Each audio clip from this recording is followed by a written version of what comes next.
but could you talk a little bit more about how you wrote it and where you started exactly, and what characters had changed throughout the process between your first initial idea and when Renata, for example, took the scene?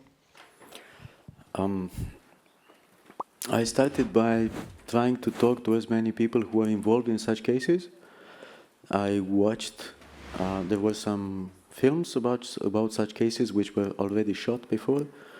I went to Norway and I talked to everybody, people from Barnevernet. I talked to people from the police. I talked to judges. I went to assist to attend such trials in the court of law. I talked to NGOs. I talked to journalists. And then I decided, not that I decided, I realized that there's a pattern into this kind of story. And I followed the pattern of one of the most prominent cases. And I think I wrote like 3 pages before sending the story to Sebastian after 10 years of attempts. And I told him, I think finally we have something that we can do together. And he liked the story. He told me, well, I think it's important, we could do it. And then I wrote the screenplay. So Sebastian is somebody that I had in mind when I was writing. But for example, the other family, which you see in the film, that's not part of the real story.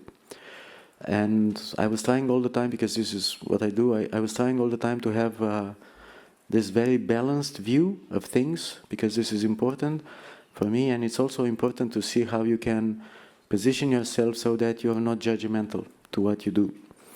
And at the end, it's important for me to say that the legislation in Norway has changed in between the moment when I started investigating and the moment when I shot the film. So they noticed that something wasn't working very well and they changed the legislation.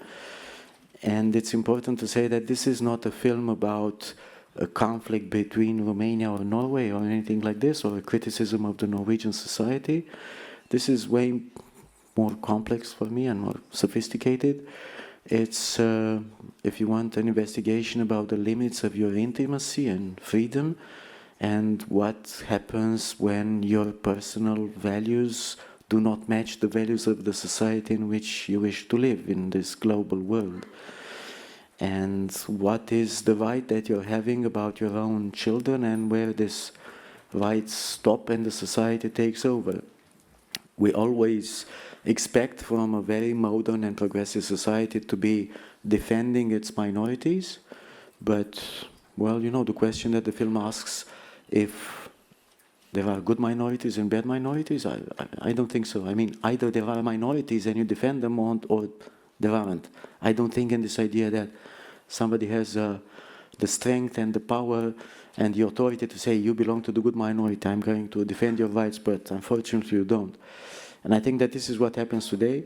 And, a lot of things connect for me today between this kind of view that you was mentioning, this patronizing view, which for me and for very many people who had to experience this in this post-colonial era is unbearable, especially coming from people that know so little about you. You belong to the gray area somewhere there, you weren't in the big history.